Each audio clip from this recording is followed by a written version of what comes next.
Hello guys, so this video is gagawa na naman tayo ng another soup. So, ayan yung mga ingredients. Codonopsis pilosula. It's like ginseng yan guys. Longan. And 5-finger peach. And candied dates. And Japanese yam. And sweet corn, and we have also the carrot, and of course the meat. So ayan, tingnan nyo lang guys yung mga ingredients na ginamit ko, sundan nyo lang.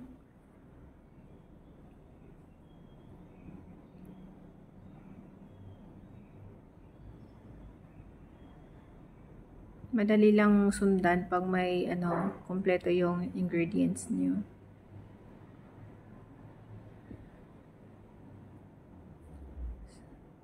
So let's start.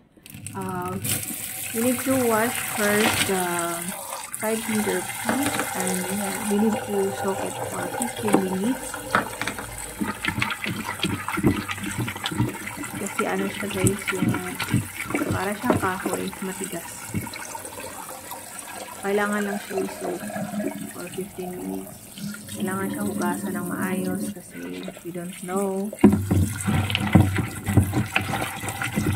Mas maganda na yung ganyan tayo. So, ayan. Ibabad nyo lang kasama yung base. Kasi yung tubig niyan pwede natin isabay na sa soup. Sa paglagay sa soup. So, ayan. Ito naman. Hugasan din natin yung lungan. And ibaba din natin siya.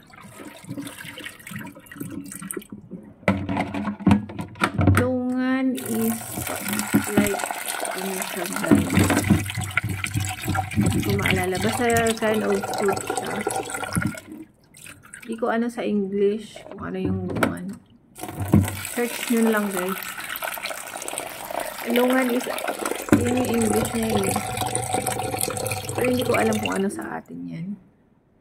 And we need to cut the sweet corn.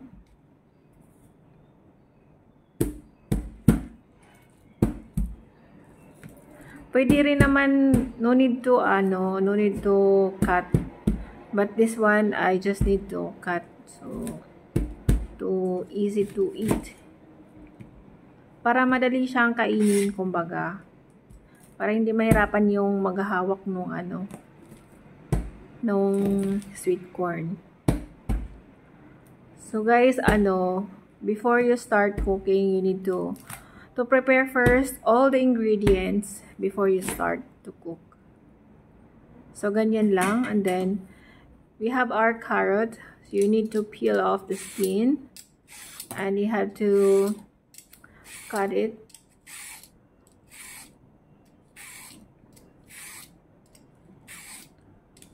Hiwain nyo lang siya ng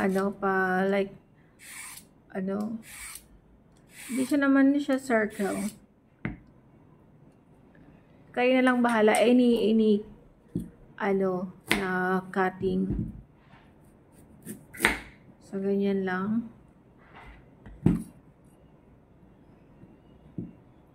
Sundan nyo lang. Ay, round cut. Round cut yung tawag dyan guys. Round cut.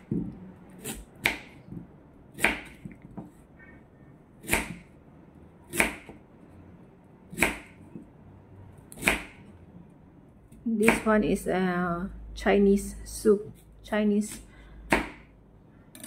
soup. And we have our meat. Lean meat. Or you can use yung may buto with the bones, and we need to blanch the meat. Ayan, you have to blanch the meat to remove the scum. or the blood. So, ganyan lang. Pakuluan nyo lang siya and then yan na. Tapos i-wash nyo lang after.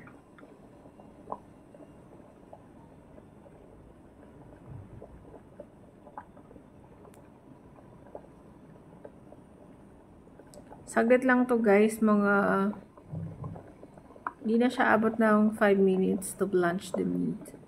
Saglit lang.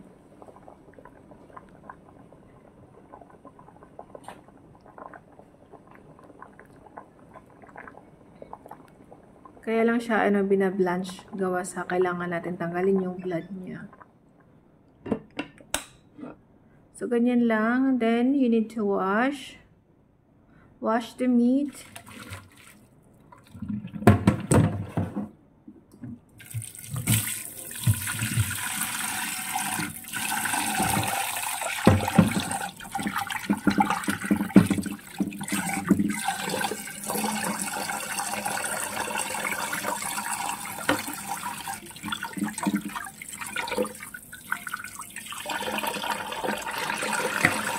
Dapat yung hugasan nyo ng maayos.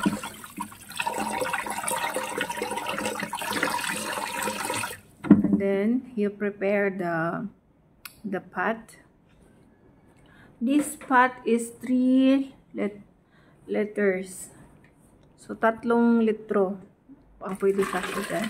So, ganyan. Pati yung tubig nung pinagbabara natin, ilagay na lang natin dyan. Kasi, andun yung ibang niyan.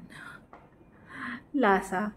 So, ayan. Nilagay ko na rin lahat. Ipagsama-samahin nyo lang lahat, guys. Aside sa, sa meat yata. I'm not sure.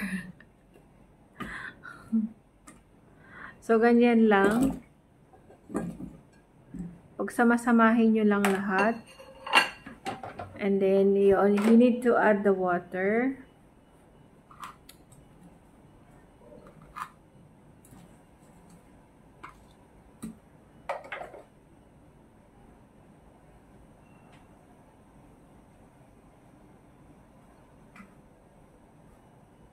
Mga 3 litro yata yung nilagay ko. Kasi mag-evaporate pa yan. So, kukunti na yan mamaya.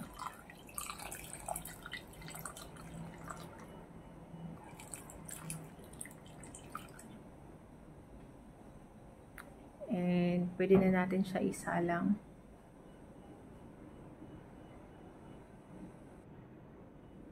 So, it's ready to cook. So, ganyan lang. So, pakuluan muna natin. High heat siya guys muna. Pag kumulo na siya, ayan. Nakalagay na yung meat dyan. Kasi kanina nilagay na yung meat. Ayan. Ilalagay na natin yung meat dyan. Pag once na kumulo na yung water. And then takpan natin ulit. And we need to wait 30 minutes.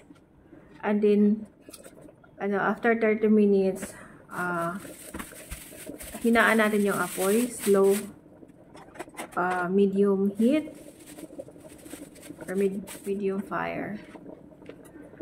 So, dyan, naka-high heat pa siya. So, after 30 minutes, guys, you need to change the heat of the fire. So, change into medium. And then, you have to boil it for 1 hour. It depends on you. Kung nakuha nyo na yung lasa ng soup. So, ganyan lang. Boil nyo lang.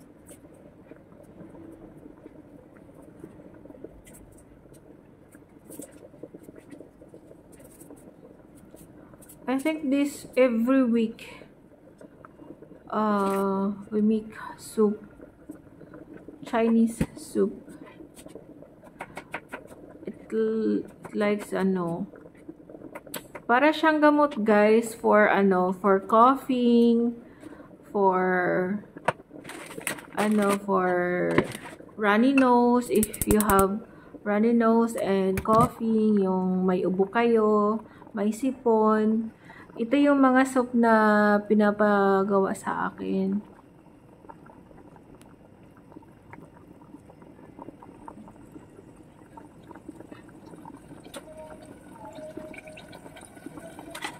It's like the smells like this one smells like coconut guys because of the 5-finger peach.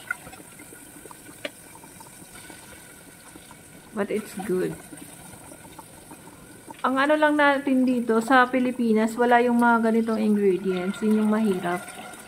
We can't find this in the Philippines for these ingredients. Maybe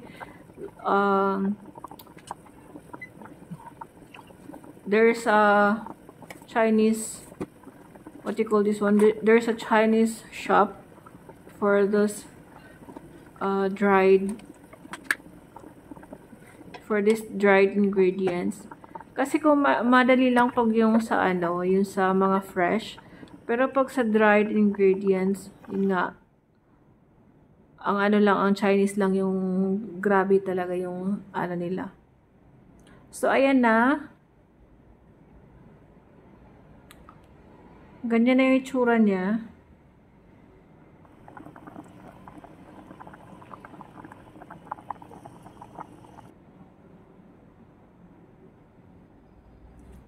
It's almost done.